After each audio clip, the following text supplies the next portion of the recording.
Assalamualaikum warahmatullahi wabarakatuh. Selamat malam teman sedulur. Alhamdulillah malam hari ini saya bikin konten YouTube kembali. Masih di perjalanan hidup saya, perjalanan spiritual saya ataupun urip saya. Dengan judul ini cerita kisah nyata teman sedulur. Terima kasih yang selalu mampir dimanapun panjenengan berada, agamanya apapun, sukunya apapun. Saya selalu doakan panjenengan selalu sehat, bahagia, dan selalu mendapatkan kemudahan-kemudahan di setiap keinginan panjenengan. Amin. Alhamdulillah rabbil alamin. Untuk umat muslim sama-sama ini saya bercerita, jika ada beda bahan mohon maaf, jangan pernah salah paham. Satu sahabat saya yang telepon saya ini dari Pulau Jawa. Alhamdulillah saya tinggal di Lampung. Cerita ini dulu saya juga pernah meyakini hal seperti teman saya. Namun alhamdulillah dari saya ngobrol, saya sharing, mereka sahabat saya ini sangat-sangat terbuka dan sangat berterima kasih dengan cerita saya. Ini kisahnya teman sedulur, singkat cerita ya. Saya pernah bercerita ini ngobrol dengan beliau Bapak Sumpono yang Sumpono di Pekanbaru, terima kasih. Yang banyak sekali kirim video namun saya belum membalas. Terima kasih sekali sahabat saya Kang Pres ini menceritakan saudaranya itu yang di jauh, tidak dekat dengan rumahnya, itu sama-sama beragama muslim dulunya, tapi konon ceritanya sudah teleponan dengan beliau beberapa bulan yang lalu, ada sekitar 5 bulan yang lalu. Dia itu diajak seseorang masuk ke agama lain karena diberikan sesuatu, maksudnya ekonominya karena sangat terbatas, diberikan kendaraan, diberikan pekerjaan, dan dikasih uang minimal, dikasih uang sehingga keluarganya, kehidupannya jauh berbeda. Itu cerita singkatnya teman sedulur. Curhat dengan saya, ngobrol dengan saya katakan teman sedulur, dengan sahabat saya itu yang pemikirannya saudaranya sudah keluar dari Islam, murtad, hidup bahagia di dunia tapi menyesal di akhirat. Pikiran sahabat saya itu. Teman, dari sharing saya berbagi, renungkan kata-kata saya teman sedulur. Kali ini saya buat konten, terima kasih sekali karena saya dapatkan modal konten ini dari apa yang saya lihat, apa yang saya dengar di kehidupan saya sehari-hari dengan sahabat, teman, ataupun siapapun yang ngobrol dengan saya, itu saya jadikan konten tanpa saya harus menghakimi, karena apalagi untuk urusan agama sangat rahasia. Menurut Sang Maha Pencipta, rahasia tidak ada satupun manusia yang tahu yang sebenarnya. Namun setiap agama pasti mengajarkan kebaikan, seperti wakil Tuhan di muka bumi ini, yaitu kedua orang tua kita, kakek nenek kita, para leluhur kita, berharap kita menjadi anak yang baik. Saya pernah bercerita, sebaik-baik mana manusia yang bermanfaat untuk makhluk yang lain. Orang baik bukan sebutan, tapi orang baik adalah orang yang selalu memberi. Kembali di cerita saya teman sedulur. Saya ceritakan dengan sahabat saya itu bahwasanya orang beragama lain ini dia masuk agama Kristen teman sedulur. Saya katakan pertama, alhamdulillah, berterima kasihlah orang yang kaya itu mengajak saudara panjenengan, walaupun ketika pikiran kita belum paham, masuk agama mereka dengan hal seperti itu. Saya tak suruh merenungkan di dalam Islam itu teman sedulur. Sahabat saya tak berceritakan, orang yang berdakwah, bertausiah, berceramah, ajak-ajak kebaikan, mengajak untuk supaya menegakkan agama Islam, mengajak orang-orang yang mungkin dia berniat seperti cerita Nabi Muhammad SAW, Rasulullah kita itu kesana kemari untuk mengajarkan agama Islam.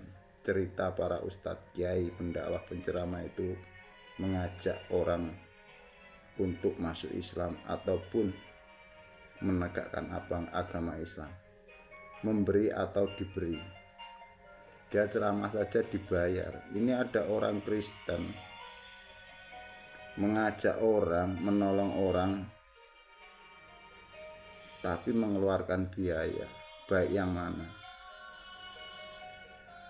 Renungkan kata-kata saya. Ada orang baik memberi, mengajak ke agamanya dia, yang diajak mau, yang memberi pun mau. Saya dulu pernah ada di pikiran itu. Kita menyalahkan, mengkafir-kafirkan, murtad, dosa, neraka. Teman-teman, saya berbagi, jangan pernah ada di pikiran panjenengan. Saya berbagi teman-teman, karena Allah Tuhan yang Maha Kuasa tidak melihat pakaianmu, casingmu, sebutanmu, jabatanmu, bahkan agamamu. Namun Allah menilai isi hatimu. Agama itu ada untuk mengajak kita supaya hati kita bersih, pikiran kita itu baik terhadap siapa saja, bahkan dengan makhluk semuanya, tumbuh-tumbuhan, binatang. Kita untuk berpikir baik, memiliki hati yang baik. Ini ada orang baik, entah agamanya apapun, mencukupi, memenuhi kebutuhan orang yang miskin, diajak ke agama mereka, yang diajak mau setuju, ya kita harus bersyukur. Kalau panjenengan gak setuju, ya tolong dia, saudara panjenengan, bantu apa kekurangan, apa kebutuhannya. Jangan kau hakimi. Mungkin kalau bertanya dengan ini, cerita ini nyata teman-teman. Kalau panjenengan susah, ekonominya ribet, tanya kepada kiai, datang pada pemuka agama Islam, jawaban yang pertama sabar, panjenengan sedang diuji. Itu saya tidak bercerita banyak-banyak ya, itu mayoritas. Dekatkan diri, sabar ya, itu. Lah ini orang Kristen datang nolong, ngasih bantuan, ngasih uang, pekerjaan, membelikan kendaraan, kok panjenengan salahkan? Panjenengan yang rugi. Dia mengajak masuk agama, dia memberikan uang, memberikan, mungkin yang mendengar konten saya ini, kalau panjenengan dikasih iming-iming ini, kira-kira pindah agama enggak? Itu rahasia. Karena keimanan seseorang jangan kau tuduh sama. Orang itu beragama seperti saya pernah bikin konten, hanya satu kebetulan orang tua saya Islam, kebetulan kakak nenek saya Islam, saya jadi Islam. Di kecil itu kita netral, mau diajak apa saja, diajari apa saja, kita nurut saja. Apalagi kita hidup di kampung, lingkungan kita Islam, masa saya mau beragama yang lain? Kan akan menjadikan bahasa orang di kampung itu, orang Jawa, rasan-rasanan, kan tidak baik. Ya kita itu harus mengikuti lingkungan. Paling tidak kita itu harus patuh dengan leluhur kita. Itu teman setia, saya berbagi. Jadilah orang Islam yang benar-benar rahmatan lil alamin. Satu, tidak pernah menghakimi, menyalah-nyalahkan, apalagi mengkafir-kafirkan. Orang yang tidak Islam itu bahasanya neraka. Jangan pernah ikut-ikutan, karena baik buruk seseorang itu sangat rahasia, tersimpan di dalam hatinya masing-masing. Itu teman sedulur, saya ceritakan dengan sahabat saya. Jangan pernah panjenengan memutuskan silaturahmi dengan saudara panjenengan yang sekarang walaupun sudah tidak Islam lagi.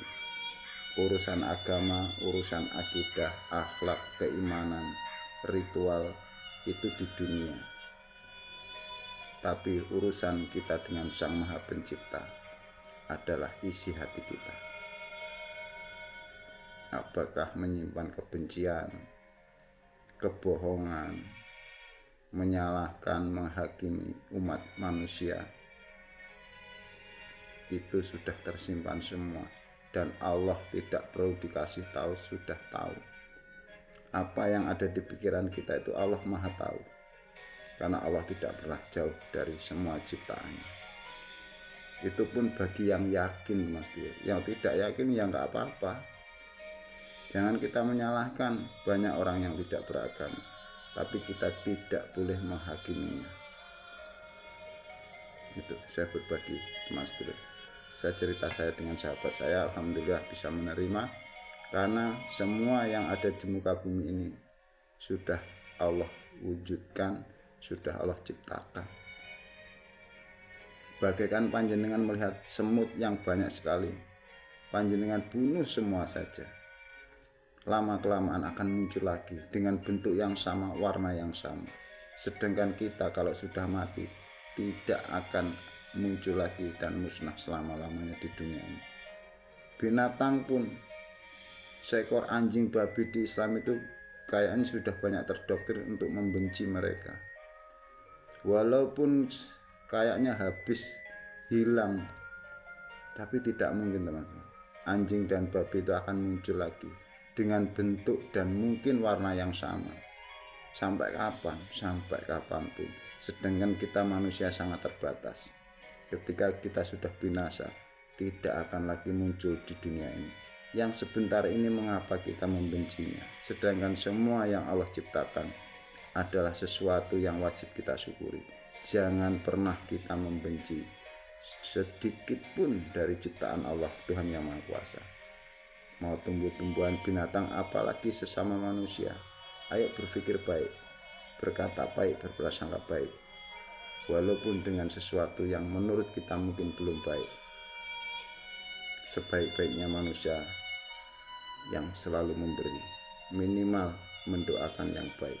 Itulah contoh yang dicontohkan Nabi Muhammad SAW. Beliau adalah contoh umat yang mencontohkan akhlak yang baik. Terima kasih teman sedulur. Mudah-mudahan konten saya bukan yang terakhir. Saya akhiri, billahi taufiq wal hidayah. Wassalamualaikum warahmatullahi wabarakatuh.